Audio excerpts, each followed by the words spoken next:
रामचरितमानस देखिए, हमारे भारत में दो ग्रंथ पाए जाते हैं। पहले का नाम है रामायण, जो कि सबसे प्राचीन है। महाभारत से भी पहले रामायण लिखी गई थी। ये सब अनादि ग्रंथ हैं। सबसे प्राचीन ग्रंथ है रामायण, जिसे श्री वाल्मीकि जी ने लिखा है। वाल्मीकि कृत रामायण। पर वो रामायण पूरी संस्कृत में है। उसे समझने वाले इस कलयुग में नहीं थे, उसका अर्थ करने वाले इस कलयुग में नहीं थे। राम का नाम घर घर लेने वाले इस कलयुग में लोग नहीं थे। तब वही वाल्मीकि जी इस कलयुग में गोस्वामी श्री तुलसीदास जी बन करके प्रकट भये, और उन्होंने वाल्मीकि रामायण जो संस्कृत में थी उसका हिंदी अनुवाद कर दिया। अवधी भाषा में गोस्वामी श्री तुलसीदास जी ने अपने ग्रंथ का नाम अलग रखा। सबने रामायण लिखी हैं। वाल्मीकि कृत रामायण, आनंद रामायण, भुसुंडी रामायण, हनुमान नारायण रामायण, मतलब जितनी रामायण कितनी है। राम चरित सत कोटि अपारा। शास्त्रों में वर्णन मिलता है कि भगवान श्री राम ने जब लंका में चढ़ाई की तो राम के साथ जितने बंदर भालू थे, राम के जितने सहयोगी थे, उन सब ने एक एक रामायण लिखी। सबको अच्छा लगा कि भाई रामचरित्र हम भी लिखें, क्योंकि राम ऐसे आदर्शवान थे कि राम का जीवन, राम का चरित्र सब धारण करना चाहते थे, अनुकरणीय था। तो भगवान श्री राम जितने बंदर भालुओं पर उन्होंने अनुग्रह किया, कृपा की, सबने एक एक रामायण लिखी। यहां तक कि देवताओं ने भी रामायण लिखी। तो सबकी मिलाकर कोटि 1 करोड़ रामायण हो गई। 1 करोड़ लोगों ने अपने अपने ढंग से राम जी का वर्णन किया, सबने लिखा। जो राम को देखता वो राम के बारे में लिखने लग जाता। अच्छा, लिखता क्यों? उन्हें लगता, अच्छा याद रखना, हम जो बात कहते हैं वो कही हुई बात कल तक विस्मरण हो जाती है, भूल जाती है। कहते हैं ना, 100 बका पर 1 लिखा। तो बकवास मतलब बोलने से ज्यादा महत्व है लिखने का। लिख दो तो अमर हो गई वो चीज। तो जो राम को देखता वो इतना प्रभावित होता राम से। कोई राम, अच्छा देखो, राम जी का जीवन तो बड़ा था। सबको थोड़ी ज्ञान था कि राम जी का जन्म कब हुआ, कैसे हुआ, कहां हुआ, बचपन में कौन कौन सी लीलाएं की। पर जिसने जितना देखा उसने उतना लिख दिया। कोई राम जी की सुंदरता लिख रहा है, कोई राम जी के संस्कार लिख रहे हैं, कोई राम जी के गुण लिख रहे हैं, कोई राम जी के सुंदर लीलाओं का वर्णन कर रहे हैं। ऐसे 1 करोड़ रामायण हो गई। तो गोस्वामी तुलसीदास जी ने फिर रामायण नहीं लिखी, उन्होंने रामचरितमानस लिखी। ये जो ग्रंथ हम आपको सुना रहे हैं ये रामायण नहीं है। ये कौन सा ग्रंथ है? रामचरितमानस, जिसका हम गांव गांव में, घर घर में पाठ करते हैं। वाल्मीकि रामायण तो संस्कृत से है, फिर गोस्वामी जी ने इसे सरल भाषा में, अवधी भाषा में लिखा है। अच्छा, रामायण का अर्थ क्या है? रामायण, राम का अयन बराबर रामायण, मतलब राम का घर। जो राम का घर हो, जहां राम रहते हो, उसे रामायण कहते हैं।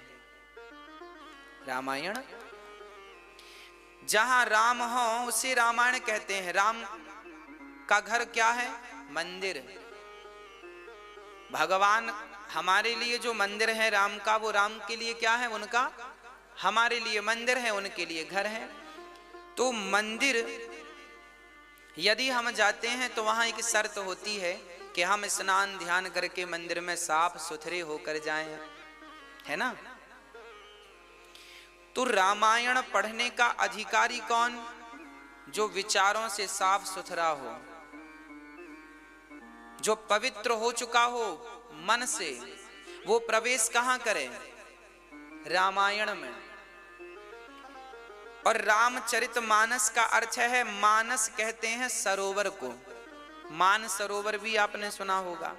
और मानस, रामचरितमानस, जहां राम नाम के चरित्र का, जहां राम का और राम के चरित्र का जल भरा हो। सरोवर है ना, राम नाम का रस है। जिस सरोवर में राम नाम रूपी रस भरा हो, उस सरोवर को कहते हैं रामचरितमानस। तो रामायण मतलब मंदिर और रामचरितमानस मतलब सरोवर। तो आप ये बताओ, मंदिर जाने के पहले हमें कहाँ जाया जाता है? सरोवर मतलब शुद्धि करने। स्नान कर लो, नहा धो लो, तब तो मंदिर जाने के अधिकारी बनोगे। बिना नहाए कोई मंदिर थोड़ी जाता है। तो रामायण में प्रवेश करना है तो पहले रामचरितमानस में प्रवेश करो, क्योंकि ये वह सरोवर है जो आपके शरीर में लगी जन्म जन्म की पाप की मैल, कपट की मैल, लोभ की मैल, अहंकार की मैल, हमारे शरीर में जो जन्म जन्म की मैल लगी है वो साफ करना हो तो कहाँ साफ करेंगे? बोले रामचरितमानस के सरोवर में डुबकी लगा करके हम उसे साफ कर सकते हैं। ये वह सरोवर है जो हमारे आदि व्याधि इत्यादि दोषों को, विकारों को मिटाने वाला ग्रंथ है। ये जब कोई बीमार होता है ना, तो उसे पहले औषधियों के एक तालाब में, एक छोटी सी जगह पर 2-4 बाल्टी पानी डालकर और उसमें औषधियां घोल के उस रोगी को स्नान कराया जाता है। तो उस औषधि के स्नान से क्या होता है? उसकी तमाम बीमारियां समाप्त हो जाती हैं। उसी तरह जब राम नाम के सरोवर में, राम नाम की इस कथा में जब आप डुबकी लगाएंगे तो भीतर से लेके बाहर तक, इस लोक से लेकर परलोक तक बिल्कुल पवित्र हो जाएंगे आप। आपका रास्ता बिल्कुल प्रशस्त हो जाएगा, कोई बाधा नहीं है। राम नाम अवलंबन एकू।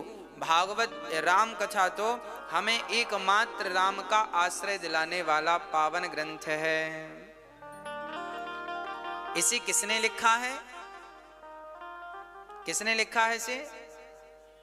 वाल्मीकि जी ने तो रामायण लिखी है। रामचरितमानस को किसने लिखा है? गोस्वामी श्री तुलसीदास जी महाराज। जब भी हम अपने बड़ों का नाम लिया करें तो उनका नाम बड़े आदर, बड़े सम्मान से लिया करें। गोस्वामी श्री तुलसीदास जी महाराज। कहने को तो ये भी हम लोग कहते हैं तुलसीदास जी ने, पर यह नाम शोभनीय नहीं है। हम ही उनका सम्मान नहीं करेंगे तो कौन करेगा? इसलिए जब भी, जहां भी आपसे, जब भी आपको राम का नाम लेना हो तो राम के नाम में पहले श्री राम लगाइए। श्री राम या सीताराम प्यार से लीजिएगा। सिर्फ राम अधूरा है। जब इस राम के नाम में श्री जुड़ता है तब ये पूरा हो जाता है। श्री मतलब सीता, राम मतलब राम, है ना। इसलिए गोस्वामी श्री तुलसीदास जी महाराज। गोस्वामी तुलसीदास जी कौन थे? आत्माराम दुबे के पिता थे। इनकी मां का नाम हुलसी था। जब गोस्वामी तुलसीदास जी महाराज का जन्म हुआ 1589 संबत 1589 में आपका जन्म हुआ। लगभग आज से यदि हम गणना करें तो अभी 2000 चल रहा है, तो लगभग 500 वर्ष पहले, लगभग 500 वर्ष पहले श्री गोस्वामी तुलसीदास जी का प्राकट्य हुआ। कब हुआ? संबत तारीख लिखी है 1589। राजापुर गांव था उत्तर प्रदेश में। था क्या है? उत्तर प्रदेश में राजापुर ग्राम में गोस्वामी तुलसीदास जी का जन्म हुआ। अच्छा, जब जन्म हुआ तुलसीदास जी का तो जन्म लेते ही इनकी मां चल बसी। कुछ दिनों बाद इनके पिताजी चल बसे। फिर इन्हें किसी पड़ोसी ने पाला तो पड़ोसी भी निकल पड़े। अब गांव में हल्ला हो गया कि ये बच्चा तो शुभ नहीं है। अच्छा, गोस्वामी जी का जब जन्म हुआ था तो इनके 3200 दांत उपलब्ध थे। लोग अपशगुन मान रहे थे कि ये बच्चा जहां रहेगा वहां का नाश कर देगा। तो लोगों ने क्या किया, गांव का नाश ना हो जाए इसलिए बच्चे को गांव से ही निकाल दिया। गोस्वामी तुलसीदास जी को बचपन में ना तो माँ का प्यार मिला, ना तो पिता का प्यार मिला, ना तो भाई बहन का प्यार मिला, ना रिश्तेदारों का, ना पड़ोसियों का, किसी का प्यार नहीं मिला। तब इन्हें एक गुरु मिल गए, श्री नरहरिदास जी। तुलसीदास जी के गुरु जी का नाम था श्री नरहरिदास जी। इन्हें गुरु जी प्राप्त हो गए। किसी का प्यार नहीं मिला पर इन्हें गुरु जी का बड़ा प्यार मिला और गुरु जी ने इन्हें पढ़ा लिखा करके योग्य बनाया। याद रखना, जीवन में जब तक गुरु ना मिले तब तक जीवन किसी काम का नहीं। भाई, हीरे की कीमत लगाएगा कौन? जौहरी। तो जब तक हीरे को जौहरी ना मिले तब तक हीरे की कीमत क्या है? कोई कीमत नहीं, पत्थरों की तरह पड़ा है। हीरा हीरा तो है पर जब तक जौहरी उसे तरासेगा नहीं तब तक उसकी कीमत नहीं। उसी प्रकार माँ